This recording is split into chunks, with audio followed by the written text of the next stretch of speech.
ప్రియమైన దేవుని ప్రజలారా, ఈ రోజు నేను మీతో ఒక ప్రశ్నతో మొదలు పెడుతున్నాను. ఇది సాధారణ ప్రశ్న కాదు. మన ప్రతి ఒక్కరి జీవితాన్ని లోతుగా తాకే ప్రశ్న. మన జీవితం నిజంగా ఎటు వెళ్తోంది? మనం నడుస్తున్న దారి మనల్ని దేవుని దగ్గరకు తీసుకెళ్తుందా? లేక మెల్లగా, మనకు తెలియకుండానే, ఆయన నుంచి దూరం చేస్తుందా? మనలో చాలామంది ప్రతిరోజు లేచి, పనుల్లో మునిగిపోతాం. కుటుంబం, ఉద్యోగం, బాధ్యతలు, భవిష్యత్తు ఆందోళనలు, ఈ అన్నిటి మధ్య ఒక ముఖ్యమైన సత్యాన్ని మర్చిపోతాం. మన జీవితం మన చేతుల్లో లేదని, మన శ్వాస కూడా దేవుని దయ మీద ఆధారపడి ఉందని. ఈ సత్యాన్ని గుర్తు చేయడానికే ఈ రోజు మన ముందుకు వస్తోంది. ఈ రోజు యాష్ వెన్స్డే. ఇది భయపెట్టే రోజు కాదు. ఇది నిరాశతో నింపే రోజు కూడా కాదు. ఇది మనల్ని నిజానికి తీసుకువచ్చే రోజు. మన హృదయాన్ని దేవుని వెలుగులో పెట్టే రోజు.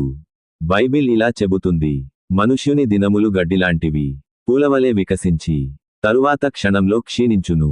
మన జీవితం కూడా అంతే. ఈ సత్యాన్ని మనం గుర్తుంచుకున్నప్పుడు మనలో వినయం పుడుతుంది. ఈ సత్యాన్ని మర్చిపోయినప్పుడు మనలో గర్వం పెరుగుతుంది. బైబిల్ మరోచోట ఇలా చెబుతుంది: మీరు రేపు ఏమి జరుగునో తెలియదు. మీ జీవితం ఆవిరిలాంటిది. మన భవిష్యత్తుపై మనకు పూర్తి నియంత్రణ లేదని దేవుని వాక్యం స్పష్టంగా చెబుతోంది. ప్రియమైన సహోదర సహోదరీలారా, ఈ సత్యాన్ని మర్చిపోయినప్పుడు మనకు దేవుడు అవసరం లేదని అనిపిస్తుంది. ప్రార్థనను వదిలేస్తాం. దేవుని వాక్యాన్ని నిర్లక్ష్యం చేస్తాం. మనమే మన జీవితానికి యజమానులమని భావిస్తాం. కానీ ఈ రోజు దేవుడు మనల్ని ఆపి ఇలా అడుగుతున్నాడు: నీ జీవితాన్ని ఒకసారి నిజాయితీగా చూడు. నీ మాటలు ఎవరిని గాయపరుస్తున్నాయో చూడు. నీ ఆలోచనలు నిన్ను ఎటు తీసుకెళ్తున్నాయో చూడు. బైబిల్ ఇలా చెబుతుంది: నీ హృదయాన్ని జాగ్రత్తగా కాపాడుకొనుము. జీవన ప్రవాహములు దాని నుండే వెలువడును. మన జీవితపు దిశ మన హృదయంలోనే మొదలవుతుంది. ఈ రోజు మనం ఇక్కడ కూడినది ఒక సంప్రదాయం పాటించడానికి కాదు. ప్రతి సంవత్సరం చేసే ఒక ఆచారాన్ని మళ్ళీ పూర్తి చేయడానికి కాదు.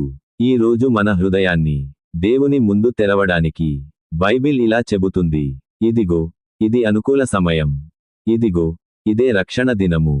మారడానికి సరైన రోజు రేపు కాదు. సరైన రోజు ఈ రోజే. మనలో చాలామంది ఇలా అనుకుంటాం: ఇంకొంత కాలం తర్వాత మారుదాం. ఇంకొంత స్థిరపడిన తర్వాత దేవుని దగ్గరకు వెళ్ళుదాం. ఇంకొంత ఆనందం అనుభవించిన తర్వాత పశ్చాత్తాపం చేద్దాం. కానీ బైబిల్ హెచ్చరిస్తుంది: నేడు ఆయన స్వరము వినిన ఎడల మీ హృదయాలను కఠినపరచుకొనకుడి. పశ్చాత్తాపం అంటే ఏమిటి? ఈ రోజు మనం చాలా లోతుగా ఆలోచించాలి. పశ్చాత్తాపం అంటే కన్నీళ్లు పెట్టడం మాత్రమే కాదు. భయంతో ప్రార్థించడం మాత్రమే కాదు. పశ్చాత్తాపం అంటే నా జీవితం దేవుని చిత్తానికి దూరంగా ఉందని ఒప్పుకోవడం. నేను నడుస్తున్న దారి నన్ను నాశనం చేస్తోందని అంగీకరించడం. ఆ దారిని వదిలేయాలని నిర్ణయించుకోవడం. బైబిల్ ఇలా చెబుతుంది: మీ మార్గములను విడిచి యెహోవా వైపు తిరుగుడి. ఆయన విస్తారంగా క్షమించును. మన దేవుడు శిక్షించడానికి ఎదురు చూడడు, తిరిగి రావడానికి ఎదురు చూస్తాడు.